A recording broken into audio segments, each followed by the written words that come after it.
I have many names, but the one I say is the most important. Hello, I am Daisy Mercedes Ramos. I call myself an artist, and we are roughly 30% done with Kimipre. I don't know where the time went either. I have a lot of other things that I'm working on at the moment, but I wanted to get this out now because if I don't, I'm going to run out of time. So this actually isn't my theory. The original theory, at least, isn't my theory. It dates back to February. I first heard of it in March, and I think there's a little bit of validity to it, so I'm humoring it for the time being. I don't really interact with the English fandom as much as I used to, so I don't know if anybody on that side is aware of it. So for those that aren't, it is essentially saying that the recurring character Kaito Hibiki is a secret villain, meaning that they're introduced as an ally or an acquaintance of the heroes and is later revealed to have some sort of association with the villains later in the show. This is not the same thing as a redemption hero, which is a character that is introduced as a villain and then later has a change of heart. A few extensions of this theory is that he will later betray the Precure and that he is Dark King's son, the current big bad of the show. The reasoning for this? Well, Kaito has greenish hair. He has greenish hair. And Team Chokkiri all have green in their hair, so it makes sense, right? So this really is a throw something at the wall type of theory, and the fandom, at least on the English side, theorized that Shalala and Nico would be secret villains, and we were wrong both times. But I'm going to humor this theory for a similar reason people have humored Shalala and Nico. We don't know much about Kaito, like at all. And it could be because he's voiced by Daisuke Sakuma, but the way Kaito is being utilized in the show, I think at least, is pretty interesting. Though to preface, I don't think Kaito is actually evil, I just think he's associated. So I'm going to humor this theory a little bit, review what we know, what is shown in the show, and what I think is going to happen, or what I think is going to be revealed about Kaito later on in the series. So I just want to say real quick, some of the things I say might also lead into Kaito potentially being a fairy, and I personally hate that plot twist so much that I'm just gonna ignore that possibility in its entirety. Like, I hate it so much that I don't even want to think about it being true. Also, in my personal experience, this show is incredibly difficult to predict. I've come close exactly once and my details were off, so I was still wrong. So please take anything I say with a grain of salt. I think I'm reaching for most of them. All right.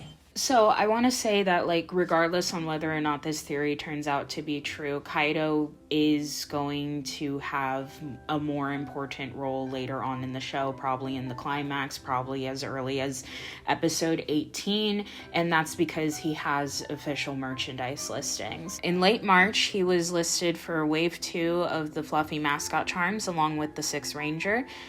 Those are supposed to be released in June, and recently a listing for a plush and a pre-quarter doll set with Cure Idol was listed as well. A supporting character getting that type of merchandise is not common in the franchise. To put it into perspective, last season we got the Toyamas, who were very significant recurring characters of that season. Out of the three things Kaito was listed for, the Toyamas only got a plush, no mascot charms, and no pre-quarter dolls. So regardless if this theory turns out to be true, Kaito will have a major role in the show later on. And I know what some of you are thinking, oh, Kaito is the Sixth Ranger. No, he is not. No, he is not.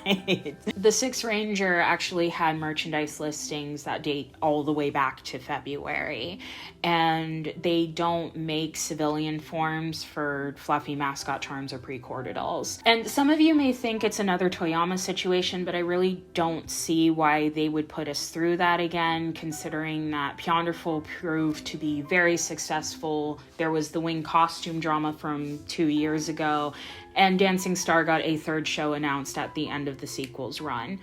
Also, he's voiced by Daisuke Sakuma. So, very small thing that feeds into this theory is, if I'm remembering correctly, Kaito's bio on the website was put up at the same time as Team Chokkiri. But it could just be a coincidence because last season, Gal the Wolf's bio was added at the same time Daifuku's bio was updated. And if we ran by the same logic, then Daifuku is evil. Wonderful Pretty Cure is over. We know that's not true. But that was just something I wanted to point out. Another small thing that's kind of interesting is the upcoming character song Garden. It's going to be released in the first vocal album this July. Garden is a trio song for the Pretty Cure that will most likely make a debut within the climax of the show, considering the release date for the vocal album. And I say this because records of the song's existence was actually first recorded in the credits of episode 4, which is Kaito's debut episode. It was because of that some people incorrectly believe that Kaito was actually going to have 2 character songs. Now, this could mean absolutely nothing. In fact, it could just be an honest mistake, but it's kind of interesting to think about how, like, the song's first credited appearance is in an episode that's not even about the 3 of them. Sorry, it is getting ridiculously dark. There we go. Okay. Kaito's actual song Echo From You made its first appearance in episode 4 and had a music video released at the end of March. I'll review the lyrics in the moment, but something I notice about the music video is that it is so far the only one that is consistently backlit. Now, my understanding of lighting theory is very poor, so maybe take this with a tablespoon of salt instead of a few grains. But in Kaito's music video, there's never a direct key light on him. We have the sun being utilized as a backlight, and then we have that light being bounced on him as a key light. And then during the bridge, the key is taken away entirely. Also, they really like backlighting him in the show. I noticed that, at least. First time we see him, he's backlit. His body is shadowed multiple times throughout the episode. He's backlit again when he meets Uta in episode 11, and once more in episode 13. It's not terribly consistent to the point where I can say for certain that it's a motif, but it's happened enough times for me to at least, like, take note of it. Typically when you shadow a character, it's because you want them to be a mystery so you can pull a reveal later on. Keeping a character in the shadows is also a great way to pull off visual contrast for good and evil. But at least with Kaito, we see more of the former than the latter. Kaito also has a pretty interesting role in the show. Post his debut, he has a much smaller role where in his more significant appearances, he runs into Uta, then talks about something related to being an idol, and it comes full circle by the end of the episode. But he also makes appearances in episodes that have nothing to do with him. First time this happened, I had to do a double take because I wasn't expecting to see him at all. He shows up, comments on whatever's going on, then we never see him again. And at first I thought it's because he was voiced by Daisuke Sakuma, but now that we know he's going to have a role in the climax, some sort of role in the climax, I think they're doing this just so that we don't forget he exists. But the point I'm trying to make is that he's making a lot more appearances than I thought he would. It was explained in his debut that he was on hiatus studying for music. In the very same episode, there's actually a fictional article that I will read for you right now. I used a translator, so it might not be 100% accurate. This voice is attracting attention from all over the world and is loved by everyone from babies to the elderly. Truly a living legend, revealing the secrets of Kaito Hibiki. Kaito Hibiki is currently studying in New York for the benefit of singing, but even now as he's on hiatus, his status continues to attract new fans. As an idol, I always have precious thoughts at night. Even now as he's on hiatus, he remains sincere with his fans. No matter where I am in the world, I'm Kaito Hibiki, 24/7, 365. His existence excels in his lifestyle as an idol, and he will always give energy and smiles to his fans. So pretty basic stuff, but notice what the article doesn't say, like how Kaito doesn't mention family. at all. And it doesn't have to mean anything. I mean, he's a student, and it's hard to see family when you are a student. However, according to the article, Kaito's school is based in New York. Kaito is not in New York. Also, Kaito is 18. It could be different in Japan, but typically at that age, unless you've made the deliberate decision to separate from your family, they're still going to have a little bit of involvement in your life. And there could be many reasons why Kaito didn't mention his family, but considering the fact he's on hiatus, he moved back to Japan, and every time we see him, he's alone, there is at least a possibility that they don't have an involvement in his life at all. What could the reason for that possibly be, I wonder? Another thing, Kaito's given name is written in katakana. This doesn't have to mean anything. Sometimes it happens. And his surname is written in kanji, so like, whatever, right? Well, this is not the first time this has happened in the franchise. We got Irizawa Kiriya, Amai Shiro, Izayo Iriko, Hagaro Marara, and Yunagi Tsubasa, to name a few. All of these characters are, for lack of a better term, alien, and have fake surnames. They're surnames that were chosen by themselves to better fit in with the human world. This is not a hard and fast rule, but it's not something that's uncommon in the franchise, and it could potentially be the case for Kaito. And Tanaka is proof that aliens do live in Hanamichi as humans, so it's not completely out of pocket. Now, Kaito does have Kira Kira, which could be enough to dispel this theory entirely, but despite Team Chokkiri's role in the show, they're not completely heartless. There's an implication that Kari and even Zakuri might have a change of heart. Kira Kira is really just people's joy visualized, so who's to say they can't produce it at all? Hi, Editor Me here. I just watched the recent episode. You'll never guess what happens. But Kaito's Kira Kira is white, and he's the only character in the show whose Kira Kira is white. I mean, like, the Precure technically also have white Kira Kira, but it grows a pretty strong, solid color. Kaito's doesn't. Maybe it's because he can spread joy, but it can't become a Precure.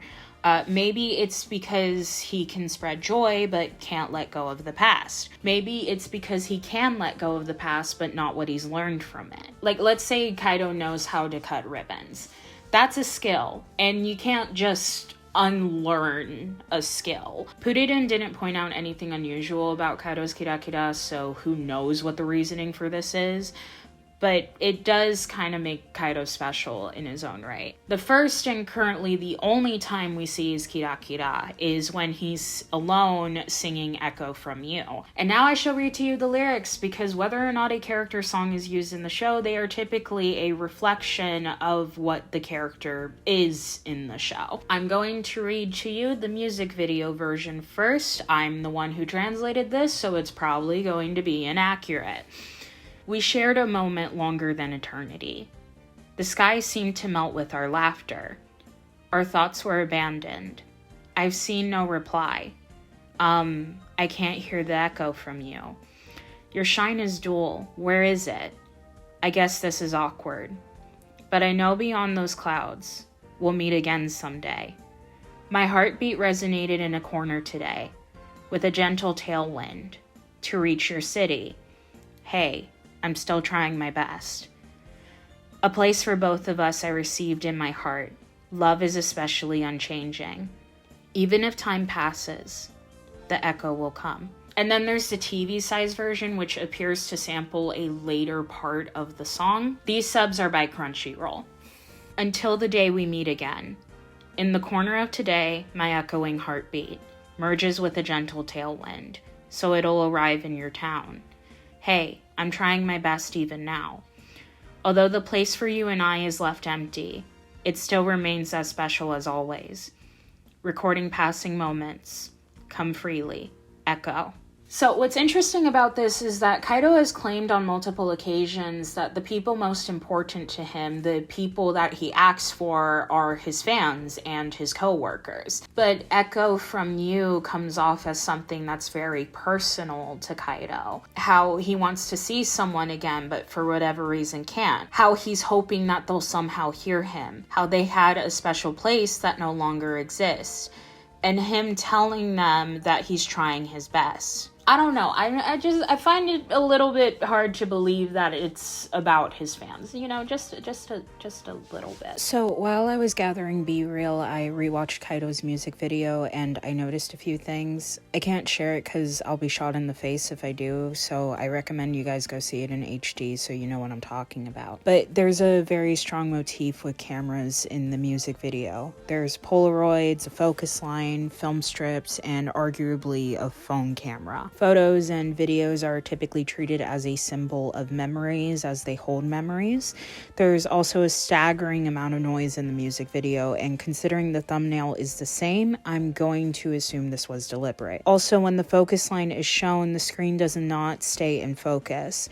I think with all these together, it's being visually communicated to us that Echo from You is about Kaito's distant memory. What I'm gathering is that this song is a form of Kaito relaying his origin story to an unknown you. You changed my life. I love you, I miss you, and I'm doing this because of you. Who is you? Well... There is an implication that Kaito knows the Precure's identity. Most people came to the conclusion by the way he reacted to seeing them for the first time. What solidified it for me was him seeing Uta hold Purirun out in the open and not questioning it at all. Also, Kaito has only ever actively questioned Purirun's presence once. There is also his brief appearance acknowledging the handshake event and the pretty store ad. Like, he just naturally accepted these people he witnessed fighting a monster or idols. Good for him, Kokoro was not that lucky. But it can't just be that he recognized them. I mean, like, Uta looks absolutely nothing like your idol. In fact, the only people who recognized her are the people who've seen her transform. So if he did recognize her, how? In fact, why was he there in the first place? It is suggested he followed them there after seeing them run off, but like, why? He came back for his cap and he knows that Uta works there, so if he wanted to talk to her, he could just wait for her to come back. Unless something was telling him to follow them. Like, perhaps he had some sort of intuition to let him know that Uta and Nana were running towards danger. Didn't our king say that she sees everything? Just a thought. But also, Kaito reacting more like he recognizes them than surprised and not being bothered to ask further questions when he was told to get out of there is more aligned with someone who is familiar with that sort of thing. What I have noticed about characters, or specifically villains, that meet Precure for the first time is that there are two types of reactions. What is a Precure? And, oh my god, that's the Precure. To me, at least, Kaito acted more in line with the latter, and he only reacted the way he did when he saw Cure Idol. And I'm sure everyone noticed this, but isn't it interesting that the legendary Precure of this season looks suspiciously a lot like Cure Idol? It's also not impossible for villains to be aware of the Precure beforehand. So in episode 16, it's shown that if Team Chokkiri get Kira Kira, Dakin will cut their ribbon. I think to support the theory, she either did this as a precaution after Kaito left, or alternatively, this has happened to Kaito as well, and he was later purified, which is why his Kira Kira is white. We'll probably find out in a few weeks, though. And there's also the way this episode ends. He tells Uta he wants to see her again, which is treated as significant, except for the fact that he does see her again. in the very next episode nonetheless. So why bring so much attention to it if it's not really a big deal later on? Well, earlier in the episode, he gets asked who he wants to be as an idol, and he answers, 俺はまた会いたくなる人でいたいと思ってる。次会うことを楽しみに思ってもらえるような人に。 And at the end of the episode, he tells Uta, また会いたくなりそう。 I think what Kaito is actually saying is that Uta is the type of person he wants to be. But why?